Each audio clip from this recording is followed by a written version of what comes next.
Hello, and welcome back. And we're joined back on Live at 5 with, of course, the wonderful Sam Hollis. And today we're going to be talking about website content. So in a recent show, we talked about the power of a website, but a website is just a place to go. It's what's on the website that draws people in, sells to people, connects people, engages people, speaks to people. So let's talk a little bit about that. So Sam, welcome back, mate. Welcome back on the show. This is a big subject. Okay, now I'm hoping we get this in 10 minutes. If we go over, I don't really care because it is such a big subject and people get this wrong. Very wrong. And sometimes catastrophically. Okay. So let's talk a little bit about like the homepage. Okay. So this is the first place people go, right? This is like the eyes of the site. This is if you haven't captured them on the homepage, you're not going to capture them at all. So what sort of things need to go onto a homepage? So for me, there's a few things for the homepage. The first is, you need something about your business, but it needs to be really quick and snappy. Can you encapsulate what you do in a sentence or two, not a 14 paragraph thing? Literally the whole of the homepage needs to be little bits about different things you do, very short, very snappy, getting people's attention. And actually for me, the homepage is about getting people's attention and getting them to the right page. Almost. So you need at that top your business name and a little bit about a sentence or two that really lets people know what you do, so they know they're in the right place.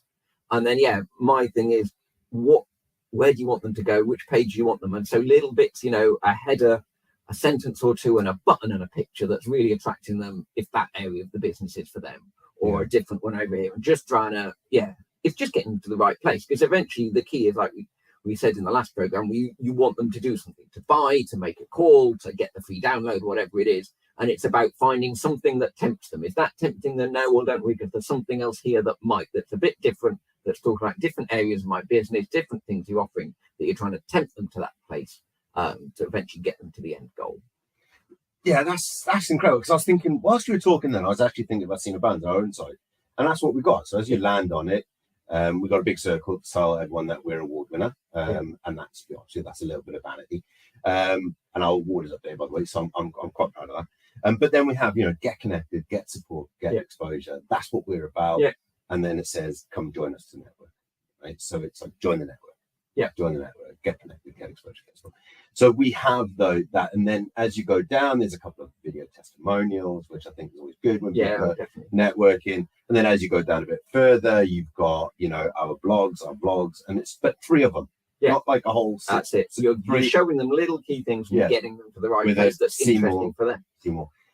Okay, so they've got this. So I think that the homepage needs, what you're saying, if I've got this right, the homepage needs to be more of a flyer rather than a essay. Definitely. So then we get them off then. So in theory then, like, what about like services, content? So obviously you've got e-commerce. So we'll talk a little bit about e-commerce. I said this in the last show as well, right? E-commerce websites are complicated. And I think their build structure is very different. They're kind of different. Because you're aiming for a different endpoint. Like on Amazon, there's no about page. Right? Because no one cares about it, right? They just want to go on there, buy what they got to go. And like we've got this recording studio set up here, and everything I've bought is off Amazon, right? Because it's what I needed. But I didn't go on there. I don't care about the history. So I think that's really important, and I think it's an important thing to say. But the services, however, whole different ballgame, right? Yes and no. The whole your whole company history probably is going to bore them. They're going to leave. It's still got to be about them and what they want, which Amazon is very much about you and what they want, which is the product. And in the similar way, whatever website it is needs to be about the visitor and what they want, and you getting them to the quickest place for you to help them with what they want. So say for example, I'm just trying to think the type of audience that we have. So we've got a lot of coaches within the Senior Brands Network, right? A lot of coaches, well-being, individual solopreneurs that are putting their product out there. All right. I've moved a lot away from the we. And I think you've mentioned it in the last show as well. It needs to be more about the you. That's it. How it needs to be about what they're going to get out of it. What are they going to gain? You're talking to them about their problems And yeah, you need to come in because you need to show how you're going to solve them, but it needs to be from their point of view. So a lot of the time when people write their own content, they're like, we provide this and we provide that and we provide the other. And yes, you need to have that, but you need to turn it on its head. And you need to talk about the person who's visiting. It needs to be from their point of view. Yeah. What are they going to gain? What's beneficial for them? And then what you're offering to solve it. So would you recommend, and this isn't a big one, would you recommend getting someone else to write that content? Yes. So we, on all our websites now, we have a professional writer who's in-house and works with us. I used to get businesses to write their own content, and it's a bit of a disaster, to be honest. There's a couple of reasons. Even we've worked with a few professional writers, and if they not used to writing for websites, it doesn't work that well. It's an odd way of writing. So yeah, there's two sides. One is writing for website is odd. There's a vast amount of repetition. You need to know a bit about SEO. You need to know about website structure and things. So it takes quite a lot of work to know that. And for a lot of business owners, they know too much. So a writer, you can tell about their business, and they can really do well at condensing it down and getting across the key point. That is a massive top tip. And I'll tell you who's worst for that is engineers. Oh my goodness. I have a conversation with an engineer about their business and they would make a glass eye sleep, go to sleep, right? But they're incredible what they do, and that's the point. But they're not about the whole thing. You need somebody else to come in, listen to that, and then go and then encapsulate it in a sentence. Yeah. And copywriters and PR writers as well are very good at that. Yeah.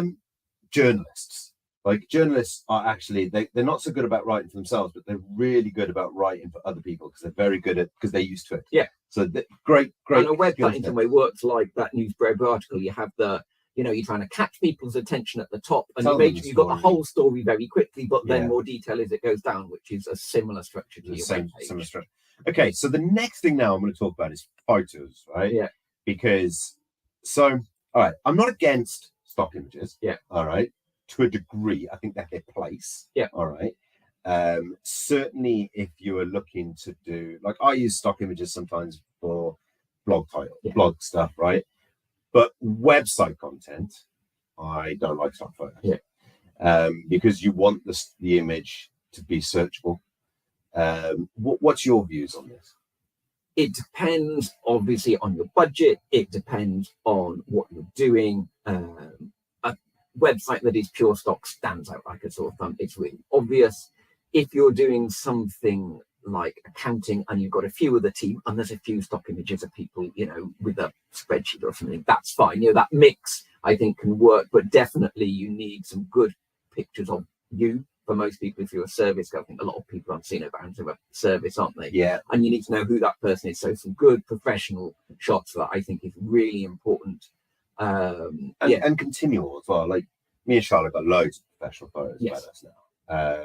And we're always accepting that photo opportunity or accepting that opportunity to have a picture taken. Or if our photo is in something like, do you mind if we use that? Because it's giving you different angles and different views. What about it's very popular at the moment is artistic pictures, like cartoons and stuff like that. That's very popular now, isn't it? In terms of what, personalized ones? No, so a lot of websites, a lot of big sites are using it now, where it's almost like cartoon illustrations rather than graphical illustrations. Oh yeah. I think they're quite cool. Yeah, no, they can work really well, and it sort of gives the website a nice look if they all match, and it goes through and it's relevant to the business. Yeah, no, that can work really well. And then, okay, so let's talk about something else. So we'll talk a little bit about styling now, right? Yeah. Because styling's a bit of a tricky one for me, all right? Because our website, if you go on our website is all white. Yeah. All right, it's clean, it's fresh, it's white, right? With our branding colors. However, I actually read better in black and white. As someone who's dyslexic. Yeah. Okay. Now, you want your website to look fresh and you want your website to look clean and you want your website to look nice. But there are apps that you can plug into the website to make it. Yeah, there's a whole readability. Yes. No, and we've had this discussion with a lot of customers. It's the sort of the balance often between how much budgeting you got, how much diversity do you want to include. So I think to start with, you can think about it whenever you're making a site and just think about things like good contrast, not sort of light blue on dark blue, font being a good size so that you don't have to squint to read it, basic stuff so that it makes it clear as much as possible to as many people as possible. And then you're right, you can then make it much more adaptable to different people, have built-in readers, have it so people can change the colors. I think that is just so important. We're looking now to develop that onto Cinebound. But I think people need to be looking and thinking about neurodiversity now when they're building the website and they're getting their contact in place. Yeah, and also with that, it's the different stuff. So you were saying it's not just the writing, you've got the photos, but also the video. So some people will really want to read the text, while other people would be hopeless for them. And it's much better having a video and or some audio. And there's all those different people. So having mix and match on your site can really work for different people. I didn't think about video really, because we've got videos on our site. We've got 5 of them on the front page. We've got loads of videos on our site. But even on my own personal brand, the first thing that comes up is my video of me displaying who I am as an individual. And I wanted to touch on this. I know we spoke about this in the last page as well, is about the about page. Some sites need to have it, some sites don't. Now, as a personal brand, it is my story. If I don't have an about page, then there's nothing left. That's it. But if I was selling tires, like, no one cares about who I am. That's it. It's very much about that, isn't it? Yeah. So you've got quite a good team now, haven't you? So within your team, you've got all the bases covered, right? Yeah. Content writers. Yeah. Got a couple of content writers. Got some website designers, and then BAs who do bits and pieces. So you're like a one-stop shop now. Yeah. When it comes to website development. Yeah. What's the benefit of that? The benefit is we've got different people with different skills. So you were saying, if you're doing an e-commerce site, you need to go to the right person. So I've got now a range of designers on board. So I go, right, we need to do some SEO stuff. So I know who to send that to. Somebody else comes along and goes, right, we need this site to be really designed. The look is really key. And then I know who to give it to then. So we've got different people with different skills. I can balance different businesses with different writers, with different designers. So the team then works for them. Fantastic. Rather than it being me and my skill. And obviously you've got that communication thing going on as well, right? Because you've got like that project, platform where you can then utilize it.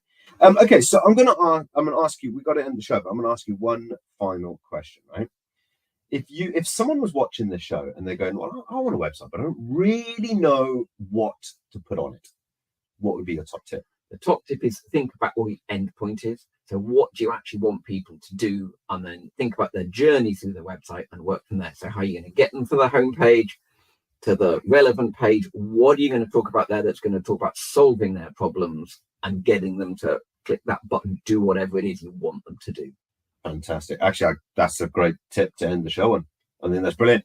And that is, Sam will be joining us again shortly, talking around SEO, which is again another massive subject when it comes to websites. But Sam, thank you so much for giving us quite a few little golden nuggets in there. And so until next time, take care.